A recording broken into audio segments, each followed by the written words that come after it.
But Caleb, why don't you give us a little opening about what type of communist you are and how that relates to what you're trying to achieve today? Well, the first thing I want to make clear is that if I thought that the woke left were a representative of communism, if I thought that these people running around, burning buildings and advocating censorship on the internet, who want to allow Silicon Valley to silence free speech, who support the lockdowns, who are cheering for World War III against Russia, if I thought those people were communists, I'd hate communism too. I absolutely would. And, what I call the synthetic left, these entities that are a result of CIA programs like MK Ultra and the Congress for Cultural Freedom, these folks that are funded by the wealthiest capitalists, George Soros and the Ford Foundation and the Rockefeller think tanks, those folks are not representative of anything that I stand for. I'll tell you that much. The life-changing experiences that I've had is when I've gone to global communist gatherings. I went to the World Festival of Youth and Students in Quito, Ecuador in 2013.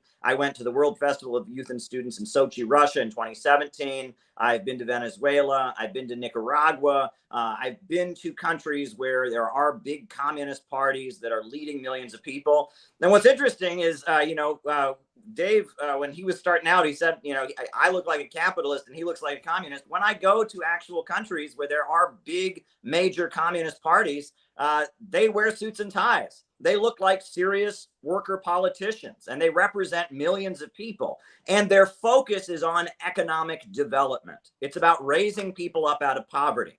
21st century socialism in the Bolivarian countries, socialism with Chinese characteristics, which has raised more people out of poverty than any other system in history. It's about using state power and controlling the market to raise people up. It's about promoting technology and innovation. And the ultimate goal, if you read what Karl Marx wrote in his critique of the Goethe program, is for a society with so much wealth and abundance that the state can fade away, that there can be total equality, social hierarchies can fade away. Labor becomes life's prime want, meaning people only work because they feel like it, to not be bored. It's not a necessity. Labor is no longer a necessity because technology has advanced so much. 21st century socialism, the movement that has raised millions of people out of poverty, that has turned Russia and China into superpowers, that has built some of the biggest telecommunications manufacturing corporations in the world, has the fastest trains in the world in China these days. This system of having an economy that is organized to serve public good and having a government of action that fights for working families and utilizes the market to strengthen an overall state-run economy. That's the vision that has been very successful in both the 20th century and the 21st century. Obviously, the Soviet Union had problems, and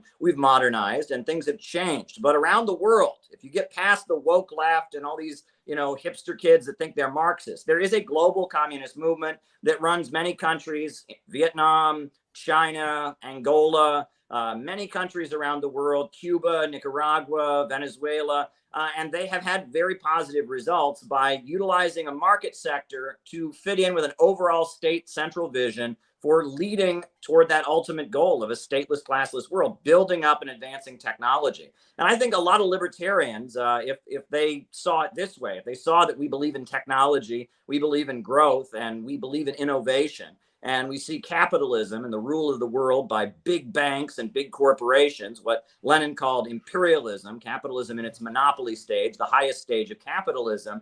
I think if a lot of libertarians saw that we believe in growth, and we are opposed to these global big corporations and the governments that enforce their will with war, I think they might have a different perspective. Well, I'm going to just let one of the guys, Dave or Spike, jump in. I'm assuming when they heard the word state power or state control, that's when they got a little bit of, because, we know how they hate government. I think that, libertarianism obviously has a lot of tendencies of anarchism, where we want no state, we want no overreaching power. Dave, why don't you jump in and give us your take on what type of libertarian you are and what you're all about, and why it might not be so great to go the communist route over here. Yeah, well, I suppose then after listening to, I'm not very familiar with Caleb, but after listening to his open remarks, I suppose you could say all three of us are anarchists. me and Spike are both anarcho-capitalists, basically Yep. believe in the non-aggression principle, self-ownership, private property rights. And Caleb is also a communist anarchist in the sense that the ultimate end goal would be the withering away of the state for a stateless, classless society.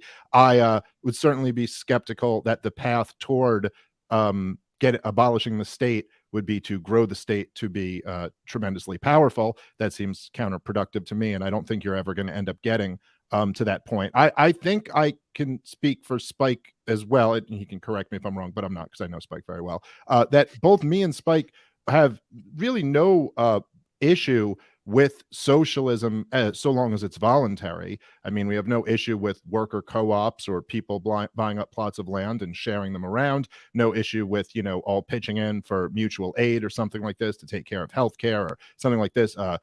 Private sector unions, collective bargaining in that sense, I have no problem with. I do have quite an issue when it's being forced on people. I don't agree with your assessment of history. I think that both it's not as if there were like some problems with the Soviet Unions or some problem with Mao Zedong's China, but overall it helped the country and turned them into superpowers.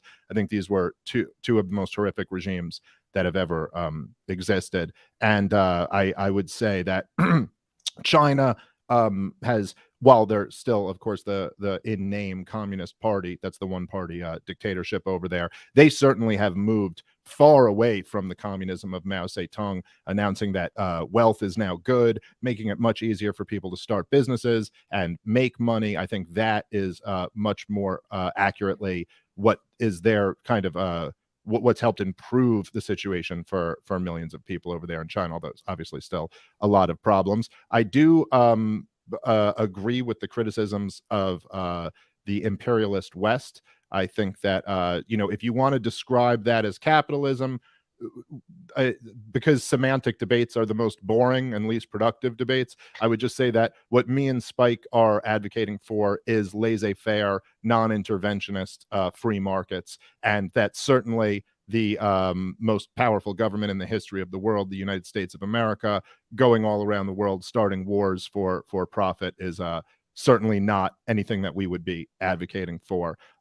So I'll say this, that in the spirit of what we've talked about the last few times on the show, we are all opposed to the American warfare machine. That is despite what any other economic differences we may have, that's a pretty damn important agreement. I think about those missiles those Ukrainian missiles that hit Poland a few months back, but when Zelensky came out and blamed it on Russia, we had politicians here in America advocating, invoking Article 5. Just the other day, there was so in the German parliament, one of their politicians announced that Germany was at war with Russia, which, always works out really well when Germany and Russia go to war. Yeah. It's kind of, the stakes are very high, and I do look at this kind of like, if you were like an abolitionist during slavery and you were like, but we disagree on tax policy or something like that, it'd still be a pretty important issue that you were both on the same side of. So I do kind of feel that. But I don't know. I guess I could stop there. Let Spike go. Well, we'll let Spike jump in, because this question I have for Spike is what Dave just said. The one thing talking about, like, he disagrees with the assessment of Mao and Stalin. You know what I'm saying? But this is something that I often, when I have discussions with libertarians about too, as well, is that they'll agree that the interventionism, causes a reaction from these countries to, act a certain way or go to certain, methods. And I'm not saying that they were the Boy Scouts by any means, but I've been down to Nicaragua and I've seen collectivism, and I've seen the number one issue be national sovereignty and the way a country has to bond together. I mean, we talked about this briefly, Dave, before the live show. It's about Cuba, like, Castro, like, he didn't come out there and like, communism, it's what's for dinner. He didn't sell communism. He was forced to eventually go along with the Soviet Union. And Caleb, we've talked about this too as well. Yes. So when you talk about Mao, when you talk about Stalin, the thing that kind of gets me, and Spike, please jump in, because, I want to also know what your biggest beef with socialism is. But a lot of these collective countries or countries who've gone to this collective government. It's just simply a reaction from the empire with their boot on their neck. So how can we really be criticized? How can we criticize all these other countries and all these other governments, especially the systems, when we have to clean our own house first? Go ahead, Spike. Well, there's certainly a point to be made there. I mean, one could argue that in the same way that what we call the woke left is really just fascist imperialism wrapped in a rainbow flag, what we are now calling Chinese communism is really an increasingly authoritarian but almost Western style corporatism wrapped in a Chinese communist flag.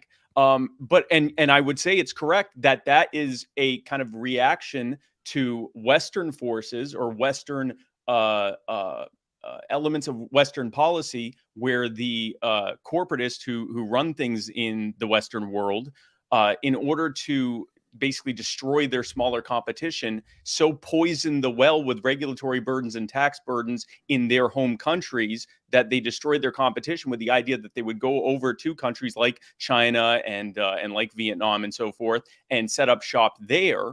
And then use the U.S. military to guard, protect their products as they're shipped back into this country, thereby, basically closing off entire markets to themselves. The exchange there, the trade-off, was that China would adopt an increasingly a less communist or less socialist push for how their government is run, and more of a corporatist one, which is why we see a lot of the elements in China that we see in the West, but just even more so. Yes, we see this broadly or seemingly fastly growing economy, but we also seeing an increasingly authoritarian structure, more and more censorship. We were talking about censorship earlier. We see more and more censorship. We see more and more of an aggressive stance in the region, although nothing. You're talking about China now, right?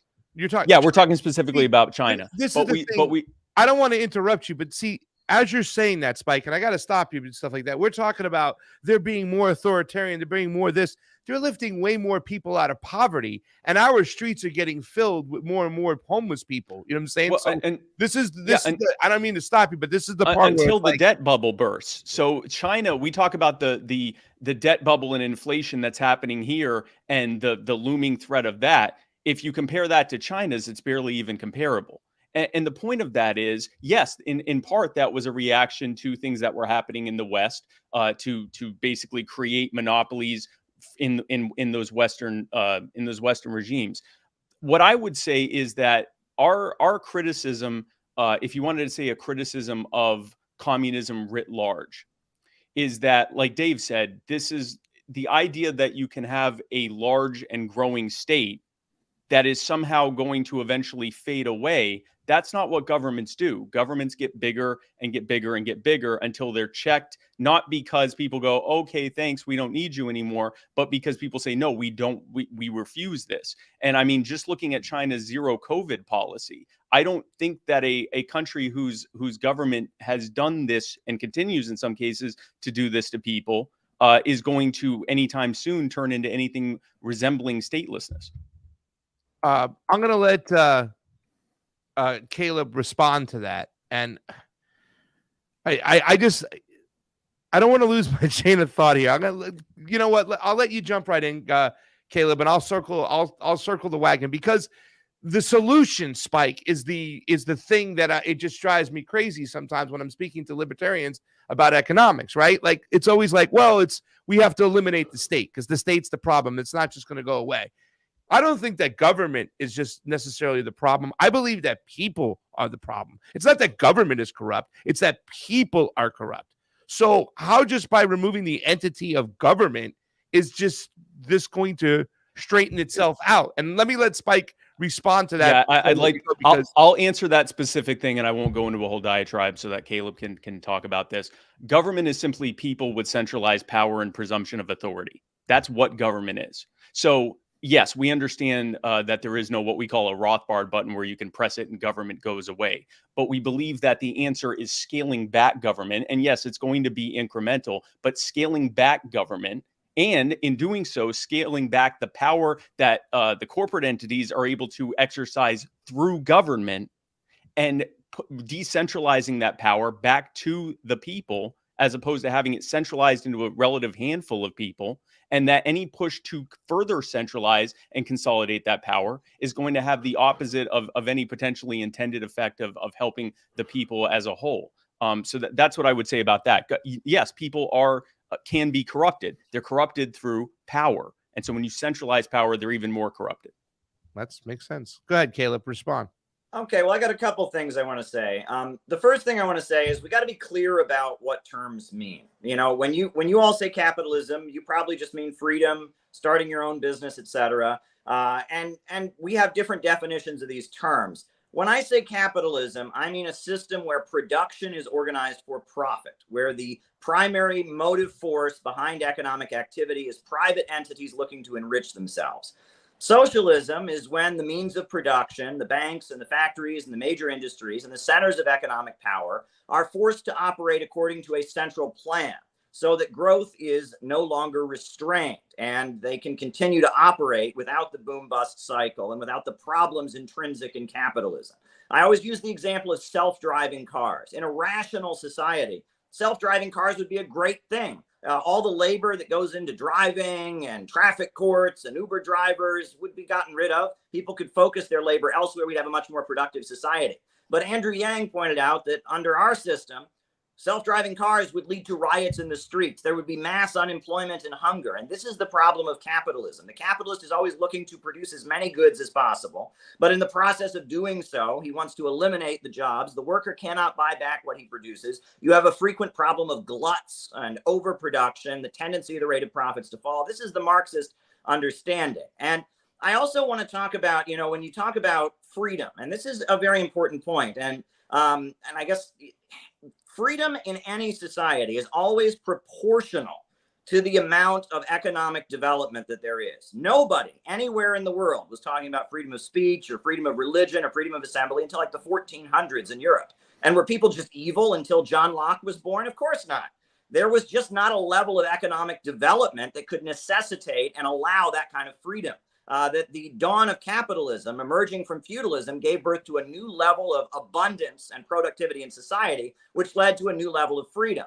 And the understanding that Marxists have is that with a rationally planned economy, the level of abundance and prosperity in society can grow up to the point that eventually we can have a world in which a state and a government is not necessary. But the road to doing so is getting past the artificial restraints on human productivity that come from the irrationality of the market. We need a government that will control the means of production. And, you know, when you said that China has this debt bubble that's hanging over their heads, I've heard that my whole life. China's always about to fall. Capitalist economists, they look at China and they say, oh, that they can't have this much growth. This isn't possible. According to the laws of capitalism, yes, they should have a big correction. Their economy should have crashed about 10 times by now. But it hasn't because profits are not in command. In 2015, when their stock market went down and dropped dramatically, within a week, it was right back up because the Communist Party made some phone calls and they banned short selling and they threatened people on the threat of arrest if they moved in certain ways. And the state-run industries were told what to do. And the stock market bounced right back up because profits are not in command. And I will say, you know, with all due respect to our friends here, one of the frustrations I have with libertarians is the selective interpretation of what's capitalist and what's socialist. You know, libertarians told us Obamacare was communism. You know, that because the government's getting more involved in healthcare, we're going to have full communism and gulags and death camps. Obamacare is communism. But China, where the government owns the banks, where the government owns the major industries, where they have 5-year economic plans to plan out their economy, where there's a Marxist-Leninist party that's in charge, where even private corporations can't do what is profitable and are basically told what to do in line with the central plan. Somehow that's capitalism. Why? Well, everyone knows communism doesn't work and China's successful, so it must be capitalist. Whereas Obamacare, you know, which is just an adjustment of our for-profit healthcare system, which is a disaster. Oh, well, it must be communism because it's bad. And this is this selective interpretation. Anything bad in the United States is communist. Anything good China does is capitalist. Well, you know, hold on. That's not what we said. Yeah, can we respond to some of this? Yeah, let's let Dave get in there because I think in all fairness, I don't think it was a lot of the libertarians that was saying that Obamacare was communist. I think it was more of the Alex Jones type and neoconservatives and populist right. But go ahead, David. Yeah, I think you tore that straw man to shreds, but that's not what any libertarian who said Obamacare is communism is probably just goofy and stupid. I don't know. What I said, and what I'd imagine Spike said at the time too, was that it was a completely crony scam that was going to lead to premiums increasing and crappy health care, and that the profits of the health insurance companies would go up. And we were completely right about that. What I actually said just a few minutes ago here was that China moved away from communism, comparing their current regime to Mao Zedong. And I think that's objectively is that a true. fair statement? Caleb? They now praise wealth. They now allow people to own businesses. I mean, like, yes, it's less communist than it once was. Can we just I don't agree with that. I think communism always praised wealth. If you look at Karl Marx, he was saying that, you know, the ultimate goal is a society with so much abundance. The goal of the Communist Party is to increase wealth in society. The problem with capitalism is that it holds back productive forces. In China during the 1950s and 60s, they had a heavily state-run economy. In the 1970s and 80s, they adjusted to have more of a state sector. But the Soviet Union did the same thing. In the 1920s, they had the new economic policy in the Soviet Union. Then you had Stalin and the 5-year economic plans. And that socialism is always adjusting. Venezuela has a much smaller state sector than China does at this point. You know, Venezuela, the oil is in the hands of the state, and the oil is used to subsidize, but it's largely a private economy. Nicaragua, their big success has been their micro entrepreneurship program, where the state loans money to Nicaraguans to start their own businesses. And socialism is constantly adjusting. You know, there's a big private sector in many socialist countries. There's worker cooperatives. There's state-run industry. All right, well, let's okay, fine. I mean, fine. You can say is planning. Okay. Yeah. Okay. Fine. Listen. Let me. You can say it's always adjusting. Okay. My point is that in this case, it adjusted to allowing more business and profits. But okay, whatever. In fact, it's very easy to start a business in China. In many cases, much easier than it is in the United States of America. Regardless of any of that, when you define. Look, again, I don't want to get just trapped into this semantic debate, but when you just define capitalism as seeking profits, that's just not anyone's accurate definition of what capitalism is, even not the capitalism that I would defend. Capitalism is about private ownership of the means of production, private ownership of property. Now, there's obviously lots of different schemes within there, but for example, the vast majority of businesses either don't make a profit or make very, very little profit. There's lots of millions of nonprofit businesses and millions of businesses where basically the owners squeak out a living. They might draw a salary out of that business, but there's really no profits to speak of. This is most people who own a business. They're probably in that situation. There are a few big businesses that make tons of profits and a few mid-sized businesses that make nice profits. The worst of the big ones are always in bed with governments. But I just think that regardless, I think it's probably more productive for us to just talk about what the system that we are advocating for and the system that you're advocating for, rather than kind of say we're defining capitalism as everything bad in the West or communism as communism, anything where there's central planning. The issue, like I would say, you made a lot of assertions about how we're for communism or we're for socialism because this is the system that leads to economic productivity. This is what raises up the standard of living. I think that's blatantly false. And it's just not true that the average, if you look at through the reign of Lenin or Stalin, if you look at through the reign of Mao Zedong, the idea that the average person was doing better than the average person in the United States of America, I think is just not true. Well, first of all, right, to say that it's better than the United States, that's not the comparison. Is it better than what was there before? And there is no question that under the leadership of the Communist Party in the Soviet Union, Russia went from being an agrarian, impoverished country without electrification, with mass illiteracy, to being a superpower that had the biggest power plants in the world, and steel mills in the world. Slaves they defeated the Nazis. Yes. They invented space travel. And this is the lie. I was told this in school. Communism failed everywhere.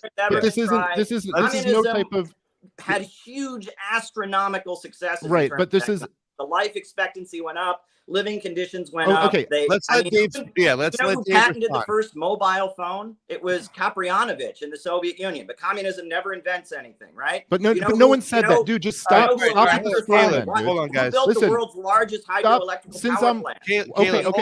Caleb, 1 second. Caleb, Let's let Dave respond. Come on now. Like listing off inventions and stuff. Also, listen, just let's cut with the straw man. You don't have to answer. You don't have to argue against things I never said. I never said communism didn't invent anything. I also think that this idea that say like, well, things were better than they were before under these systems. I mean, sure, not for the millions of people who starved to death, they weren't, but for some people, actually, I'm sure it was. Starvation was much larger before the let me just get a sentence. All the time. Let me just get a sentence out, dude. The communists cured the famine.